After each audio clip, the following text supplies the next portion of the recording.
বন্ধুরা, আজ তোমাদের একটা গল্প শোনাব। অনেক অনেক দিন আগের কথা।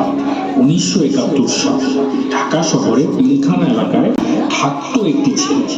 নাম তার শহীদুল ইসলাম, কিন্তু সবাই তাকে আদর করে ডাকতো লালু। তার বয়স ছিল মাত্র 13 বছর, একদম তোমাদের বড় ভাইয়ের মতো। লালু খেলতে খুব ভালোবাসত, দৌড়াতো, হাসতো আর রঙিন স্বপ্ন দেখত। আচ্ছা, তোমরা কি লালুর মতো হাত নাড়াতে পারো? দেখি তো সবাই হাত নেড়ে লালুকে হ্যালো বলতে।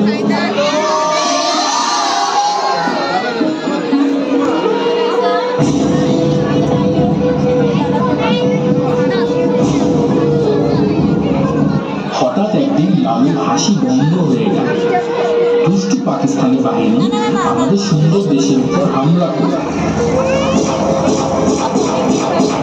ধুমধাম শুরু গুলির শব্দ। লালু দেখলো ওর চারপাশে মানুষ খুব কষ্টে আছে। ছোট্ট লালু খুব রাগ হল। ওর মনে হলো আমার দেশকে যেভাবেই হোক বাঁচাতে হবে। আমি চুপ করে থাকবো। লালু দৌড়ে গেল বাবার কাছে, বললো, বাবা আমি যুদ্ধ করব। বাবা অবাক হয়ে বললেন, তুমি তো ছোট, তুমি কিভাবে যুদ্ধ করবে? লালু বলল, ছোট তাতে কি, আমার সাহস অনেক। লালু যোগ দিল মুক্তি বাহিনীতে। শুরু হলো ট্রেনিং। শরীর শক্ত করা ট্রেনিং। তোমরা কি লালুর মতো সাহসী? দেখি তো সবাই লালুর মতো হাত মুঠো করে মার্চ করতে পারো কিনা। 1 2 1 2।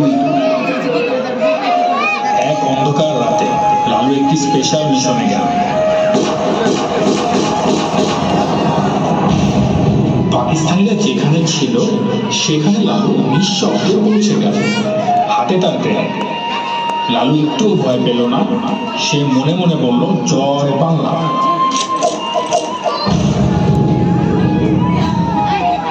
ধুম করে গ্রেনেড ফাটলো।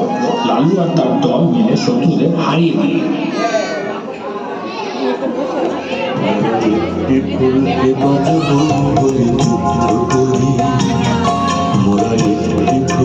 বাঁচাবো বলে যুদ্ধ করি। ওরা একটি মুখের হাসির জন্য অস্ত্র ধরি। ওরা একটি মুখের হাসির জন্য অস্ত্র ধরি। ওরা একটি ফুলকে বাঁচাবো বলে যুদ্ধ করি। জেলখানা খুলে লালু অনেক মানুষকে বাঁচিয়ে দিল। আমাদের ছোট্ট লালু আজ সত্যিকারের হিরো হয়ে গেল। দেশ স্বাধীন হলো, আমরা পেলাম আমাদের লাল সবুজের পতাকা। লালু তার সাহসের জন্য পেল বীর প্রতীকের খেতাব। সে আমাদের বাংলাদেশের সবচাইতে ছোট্ট বীর মুক্তিযোদ্ধা। ছোট্ট বন্ধুরা, লালু দেখিয়ে দিয়েছে বয়স ছোট হলেও সাহস আর ইচ্ছা থাকলে অনেক বড় কাজ করা যায়। আজ আর যুদ্ধ নেই, কিন্তু তোমরাও একজন লালুর মতো হিরো হতে পারো। কিভাবে হিরো হবে? ঠিক মতো পড়াশোনা করে, গান গেয়ে, সুন্দর ছবি এঁকে, আব্বু আম্মুর কথা শুনে।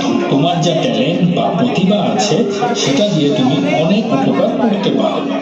তোমরা সবাই কি বাবুল্যান্ডের একজন ছোট্ট লালু হবে? তাহলে এসো বিজয়ের এই দিনে সবাই মিলে একসাথে